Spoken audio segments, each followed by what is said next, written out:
Esta primavera, florescemos juntos. Apoie as vozes plurais que não têm medo de ir contra a corrente e partilhe a sua opinião nos comentários. Desfrute de todos os benefícios Observador, agora com 20 € de desconto. Assine hoje em observador.pt.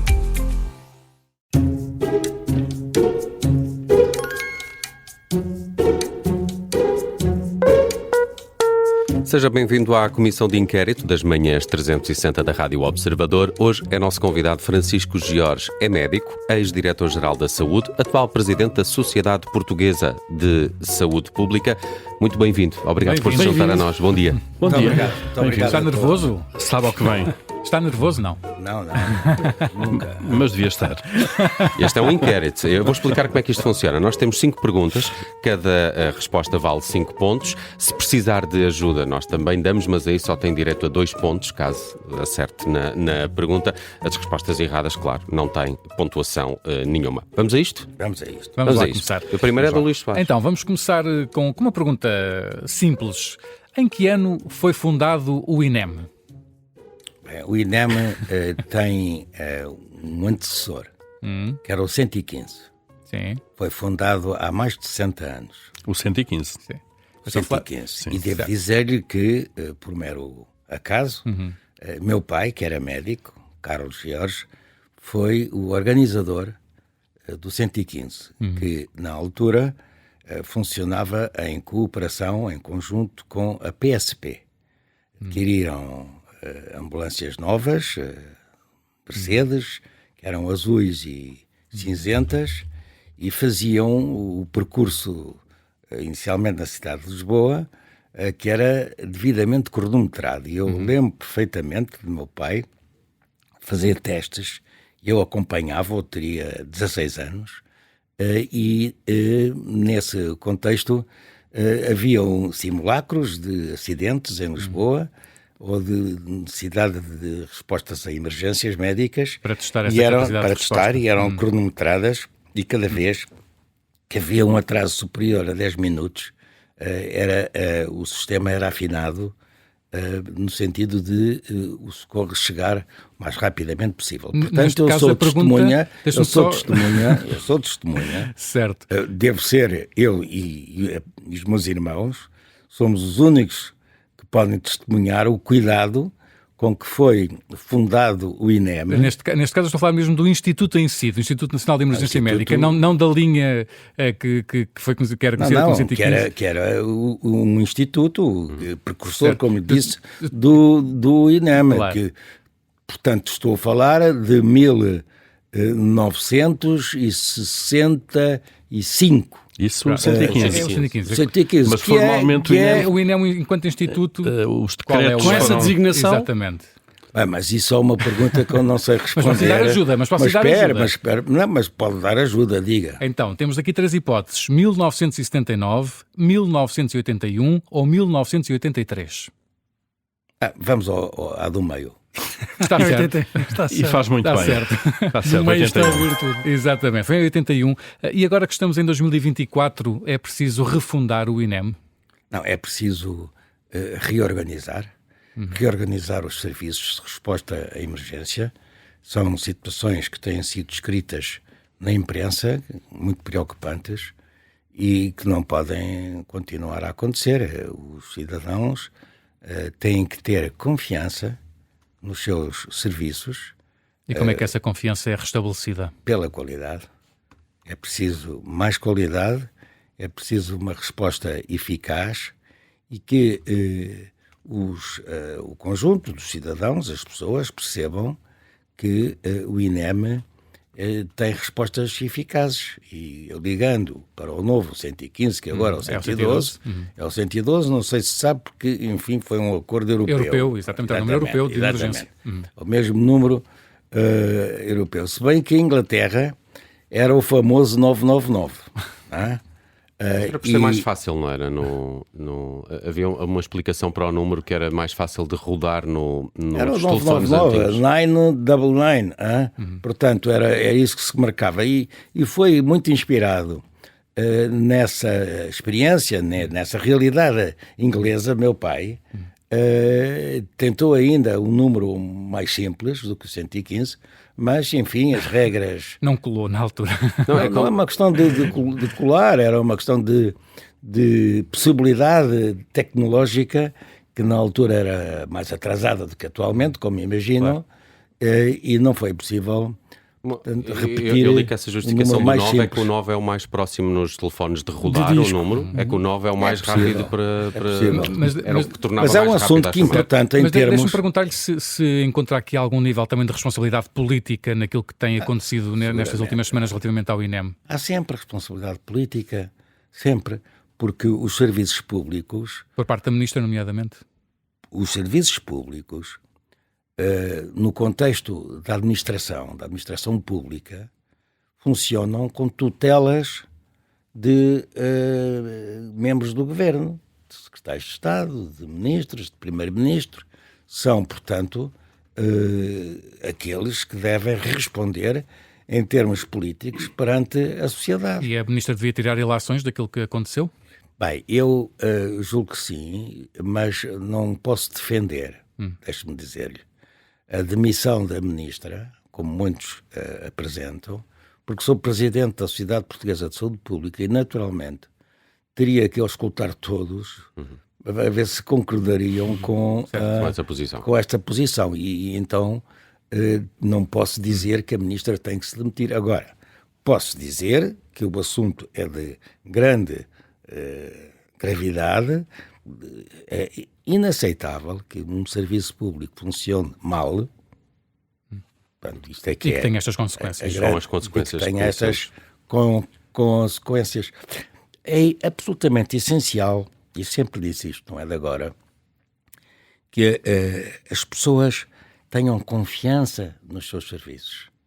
E essa confiança é ganha pelos serviços com qualidade. E pela qualidade. Agora, temos de avançar. Francisco Jorge tinha aqui uma outra... Já tem 2 pontos, já não é mau. E ele dar um outro exemplo.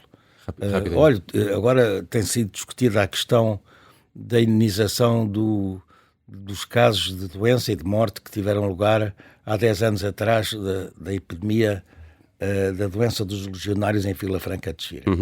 Bem, em termos da saúde pública, a condução do controle da epidemia correu bem. Correu bem porquê? Porque houve o cuidado de estabelecer confiança, laços de confiança com a população, com os seus representantes e com os próprios. E esse poderá ser o... E posso lhe dizer, muitos não saberão, nas entidades fabris mais responsáveis pela emissão dos aerossóis contaminados com a bactéria, eu, como Diretor-Geral da Saúde, acompanhado de outros colegas, nomeadamente do Instituto Ricardo Jorge, nós fomos falar com os trabalhadores que estavam expostos a esse risco, em termos de exposição direta, sem qualquer receio, e pedimos à imprensa que monitorizasse e que reproduzisse esses trabalhos. E isso terá sido um fator que aumentou a confiança. Fator de confiança e nunca tivemos problemas com os representantes da comunidade, ao contrário do que acontece com a justiça. Como sabemos, temos aqui um grande problema em Portugal, que é a deficiência, a fragilidade, quase que, enfim, em termos de atraso, também é uma situação intolerável, é como funciona a justiça em Portugal. Francisco, já temos de avançar, senão não temos tempo de fazer aqui as 5 perguntas da nossa comissão de inquérito. O orçamento de 2025 para a saúde é de quase 17 mil milhões de euros. Quase, sim. Que percentagem deste orçamento costuma ser investido na prevenção? Muito pouco. Menos de 5%? Menos, muito menos. Menos de 3%? Menos de 3%. Menos de 1%? Entre 1 e 2%. Entre 1 e 2%. Mas temos Está que... errado. É menos de 1%. Não. É menos de 1%. Foi dito pelo próprio numa entrevista ao jornal I, que o orçamento da saúde tem para a prevenção um investimento de menos de 1% de todo o seu orçamento. Mas o meu amigo não tem razão. como formular a questão. Peço desculpa. Não. Foi um problema. Uma coisa é saber o orçamento destinado às vacinas. E depois, a outra questão tem a ver com a prevenção em termos gerais. Acho que era isso que se referia na sua entrevista. Não, eu referia-me, sobretudo, à medicação, incluindo vacinas, destinadas à prevenção. Mas eu diria que Portugal tem entre 1% e 2%, muito pouco, portanto, de rubricas destinadas à prevenção. O que é uma vergonha. Portanto, ponha lá no seu resultado um ponto e meio, se quiser. Vamos fazer essa um ponto e meio, mas... 2 pontos. Está atribuído. Eu tinha uma pergunta precisamente por causa do projeto Mais Longevidade que apresentou que levou ao Parlamento, que apresentou no Parlamento, onde o reforço da vacinação em idade adulta é uma das principais recomendações.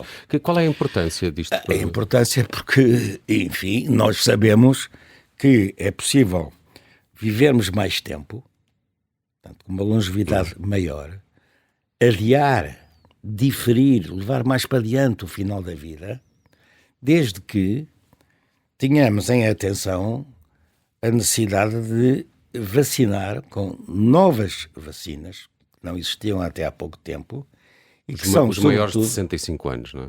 Maiores de 65, e mesmo vacinas destinadas, por exemplo, a grávidas, para proteger as suas crianças, ou caso das infecções pelo vírus sincicial respiratório, que provoca as famosas bronquiolites das crianças.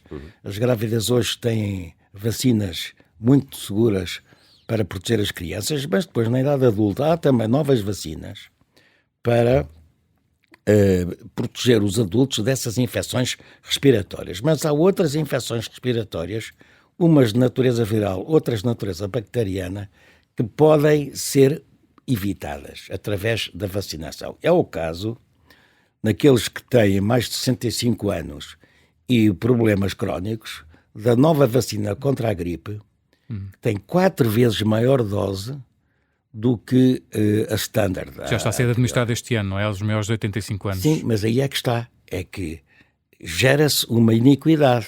Porque eu, por exemplo, desculpa, eu não gosto de falar em nome pessoal, fui à farmácia adquirir essa vacina, porque tenho indicação para a fazer. Bem, e tive que a pagar.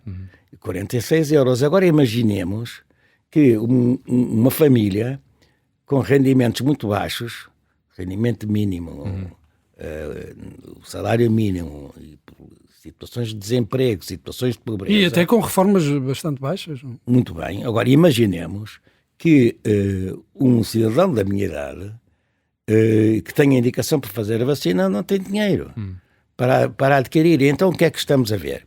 Estamos a ver uma situação de iniquidade, estabeleceu-se um gradiente social que gera um fosso onde aqueles que têm mais rendimentos podem adquirir a vacina. Aqueles que não têm, não a adquirem. Portanto, estão desprotegidos. E o que nós defendemos na Sociedade Portuguesa de Saúde Pública é um envelhecimento protegido. Mas protegido todos. Não faz sentido, olha, se quiser, que aqueles que podem ter uma gabardine, têm gabardine, para se protegerem da chuva, e os que não têm dinheiro não compram gabardine, ficam, enfim, sujeitos à exposição. Aqui a gabardine é a vacina. Nós temos que ter em conta equidade em termos de igualdade e não criar diferenças. E é por isso que o Estado tem que ser chamado a resolver estes assuntos. Não é aceitável que quem tenha possibilidades se proteja e quem não tenha fique desprotegido. Que essas coisas fiquem independentes, obviamente, do poder financeiro. Tem 4 pontos. Isso é bom, é? É ótimo. Isso tem algum prémio financeiro? Não, isso é o mérito de estar aqui. Francisco Jorge, vamos seguir em frente. A Cruz Vermelha Portuguesa, toda a gente conhece, é uma instituição não governamental, mas tem uma tutela inspectiva do Governo. A pergunta é, qual é o Ministério que exerce a tutela inspectiva sobre a Cruz Vermelha? Pois, mas a pergunta está É bem. Nós não está formulada de uma forma, enfim... enviesada, é para enganar. É o Paulo. A Cruz Vermelha Portuguesa não é bem conhecida em termos da sociedade. Porque... Então vamos tirar essa parte da pergunta. Fica não. Que Ministério exerce a tutela respectiva sobre a Cruz Vermelha? Não há tutela. A Cruz Vermelha não... Eu tirei este site da Cruz Vermelha Portuguesa. Mas não é bem uma tutela. É uma tutela distinta. Não é tutela sobre a atividade, mas exatamente. Os estatutos da Cruz Vermelha. É regulatória. Os estatutos não sobre é a bem. administração dos recursos. Não é exatamente assim, mas é quase. Vamos lá ver. A Cruz Vermelha é uma sociedade independente não governamental. Certo. Portanto, não governamental. Quer dizer que não depende do governo. Mas a Santa Casa também é não governamental. Também tem uma tutela, muito diferente. Também tem uma tutela governamental, como sabemos. Sim, mas é muito distinto. Certo. Mas qual é o Ministério? Não, mas é bom. É o Ministério da Defesa. Muito bem. Certíssimo. 5 pontos. 5 pontos. Sem ajudas. Muito bem. Não, é o Ministério da Defesa, mas eu posso explicar porquê. Porque a Cruz Vermelha foi criada precisamente no âmbito de apoio aos soldados em guerra. Aos soldados... Em campo. Durante, não sei se terei tempo para contar. Não vai seguramente. Estamos a ficar com 2 perguntas. Porque vou-lhe perguntar, foi Presidente da Cruz Vermelha Portuguesa, é uma entidade que está com dificuldades financeiras, é viável ou não, no seu entender? Financeiramente, não é? Financeiramente, claro. Tem que ser, não diria... repensada em termos do seu financiamento, e é preciso... assegurar que continue, porque, reparemos, foi fundada há muitos anos, enfim, em 1865, logo a seguir à primeira Convenção de Genebra, e tem uma história muito grande. É criada no âmbito, como disse, da guerra, porque o seu fundador organizou equipes voluntárias para socorrer soldados, quer do lado vencedor, quer dos vencidos. Na altura estamos a falar, tanto de austríacos do lado vencido e de italianos do lado dos vencedores. E, portanto, na Guerra da Independência, na última Guerra da Independência da Itália, e desde então ficou esta ligação ao Ministério da Guerra, Defesa, ao Ministério claro. da Defesa. Bem, mas... Entretanto, presta cuidados de saúde, como sabemos, não é? Presta cuidados de saúde e presta cuidados de âmbito social. Estaria melhor inserida no âmbito social. Ainda defendi essa posição, mas o ministro, na altura, que lidou comigo enquanto presidente da Cruz Vermelha, não compreendia as questões da Cruz Vermelha.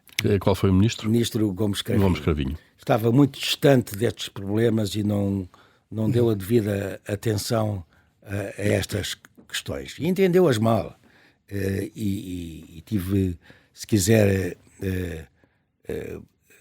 enfim, algumas discordâncias, umas mais superficiais, outras profundas, com ele. Nomeadamente naquilo que respeita ao hospital. Porque o hospital, ao contrário do que muitos pensam, não é verdadeiramente o hospital que presta cuidados. A Cruz Vermelha detém por inteiro 100% do terreno, do urbano, do hospital, do seu espaço, da edificação dos seus equipamentos. Mas a gestão do hospital é diferente. E tem uma outra entidade que não a Cruz Vermelha. Que opera o hospital. Que opera o hospital. Essa entidade chama-se a Sociedade de Gestão do Hospital da Cruz Vermelha, que não é a Cruz Vermelha. Usa o nome da Cruz Vermelha sem ser a Cruz Vermelha. E, portanto, há aí muita clarificação certamente a fazer. Mas muitos não saberão. Por exemplo, hoje, a Cruz Vermelha Portuguesa não tem nenhuma participação na sociedade que administra o hospital chamado Cruz Vermelha. Vamos avançar. Porque a sua componente acionista foi vendida à Santa Casa da Misericórdia. E porquê à Santa Casa da Misericórdia? Porque os estatutos previam a cedência unicamente a entidades do setor social. Temos de avançar, vamos para a quarta pergunta.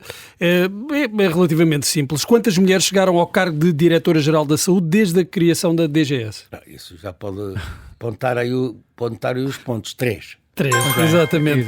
Como é que avaliou o trabalho da atual Diretora-Geral da Saúde, Rita Sá Machado? Tem sido discreta? Não, tem sido. Ela é muito competente. É uma pessoa muito bem preparada, foi uma boa escolha em termos de concurso que foi aberto para preenchimento do cargo. Rita Sá Machado tem cumpre e continuará a cumprir a sua missão com grande qualidade. Temo que as funções de Diretora-Geral da Saúde estejam a ser de alguma forma absorvidas pela direção executiva do SNS, ou não é esse risco? Houve tentativas nesse sentido que entretanto desapareceram. Acha que as funções estão bem delimitadas de cada um dos organismos? Os outros organismos e os seus dirigentes têm reticências em relação, sobretudo, à imagem de poder e de qualidade de Diretor-Geral da Saúde. O Diretor-Geral da Saúde é uma entidade respeitada no país e tem que continuar a ser.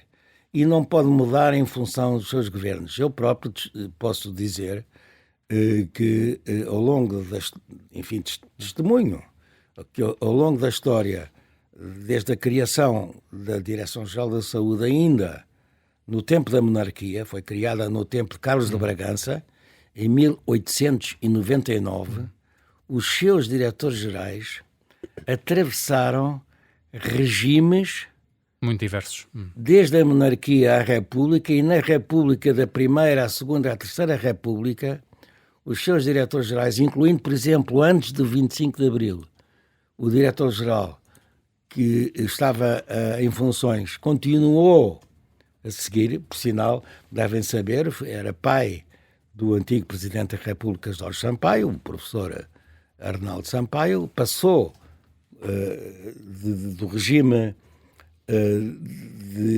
antes de 74 para depois da proclamação da liberdade, em 74, continuou em funções, e muito bem, e assim sempre sucedeu, incluindo comigo. Eu tive